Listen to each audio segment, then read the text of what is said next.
श्रावण मास में शिवलिंग का जलाभिषेक, दूधाभिषेक, पंचामृत अभिषेक, औषधि अभिषेक और रुद्राभिषेक किया जाता है। सभी अभिषेक को करने के अपने नियम हैं। जलाभिषेक यानी शिवलिंग पर जल अर्पित करना और जल चढ़ाने के अपने नियम हैं। इन नियमों से जल अर्पित करेंगे तो भगवान शिव प्रसन्न होकर आपको आशीर्वाद अवश्य ही देंगे। तो आइए जानते हैं कि सावन सोमवार में जलाभिषेक करने के क्या नियम हैं।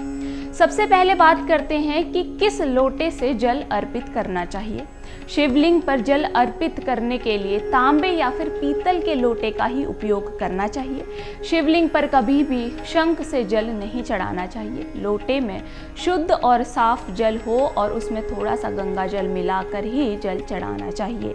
दूसरा है कि शिवलिंग पर जल चढ़ाते समय मुंह किस दिशा की ओर होना चाहिए। शिवलिंग पर जल अर्पित करते समय मुंह उत्तर या ईशान दिशा की ओर होना चाहिए, क्योंकि उत्तर दिशा देवी और देवताओं की दिशा मानी जाती है और ईशान दिशा शिव जी की दिशा है। हालांकि पूर्व और पश्चिम दिशा में मुख करके भी जल अर्पित कर सकते हैं। इसके अलावा बताई गई दिशा को छोड़कर अन्य दिशा में मुख करके जल अर्पित नहीं करना चाहिए। तीसरा नियम है कि शिवलिंग पर जल कैसे अर्पित करें। जलाभिषेक से पूर्व व्यक्ति को स्नान करके स्वच्छ और पवित्र होकर साफ कपड़े पहनने चाहिए। फिर आसन लगाकर जल से आचमन करके स्वयं की शुद्धि करने के बाद ही शिवलिंग पर जलाभिषेक करना चाहिए। शिवलिंग पर जल हमेशा दाएं हाथ से ही अर्पित करें और बाएं हाथ को दाएं हाथ में स्पर्श करके रखें।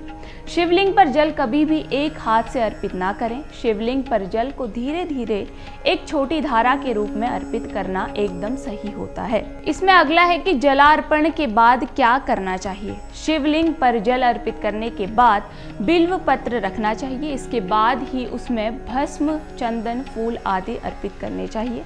कुछ शास्त्रों में पूजा के बाद जलाभिषेक का विधान भी बताया गया है। अब अगला नियम है कि कैसे शिवलिंग की परिक्रमा करें। बिल्व पत्र रखने के बाद ही शिवलिंग की अधूरी परिक्रमा करनी चाहिए। ये इसलिए है कि शिव के सोम सूत्र को लांघा नहीं जाता। इस आधी परिक्रमा को चंद्राकार परिक्रमा कहते हैं। शिवलिंग को ज्योति माना गया है और उसके आसपास के क्षेत्र को चंद्र। आपने आसमान में अर्ध चंद्र के ऊपर एक शुक्र तारा जरूर देखा होगा।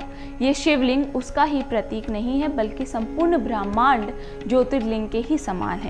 ध्यान रखें कि शिवलिंग ही नहीं बल्कि शिव मंदिर की भी आधी परिक्रमा करें। अब अगला है कि शिवलिंग पर जल कितने बजे तक चढ़ाना चाहिए।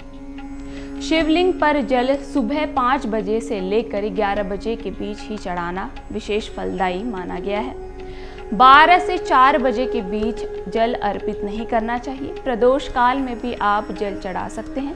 प्रदोष काल शाम को रहता है।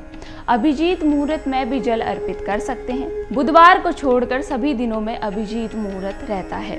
इसके अलावा अमृत काल, विजय मुहूर्त, गोधूली मुहूर्त में भी आप जल अर्पित कर सकते हैं। अब बढ़ते हैं कि शिवलिंग जलाभिषेक के क्या लाभ हैं।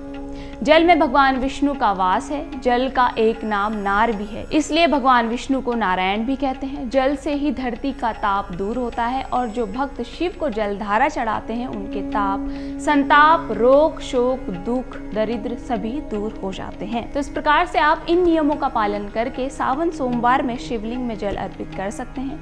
अगर आपके मन में कोई सवाल है तो हमें कमेंट कर जरूर बताएं। धन्यवाद।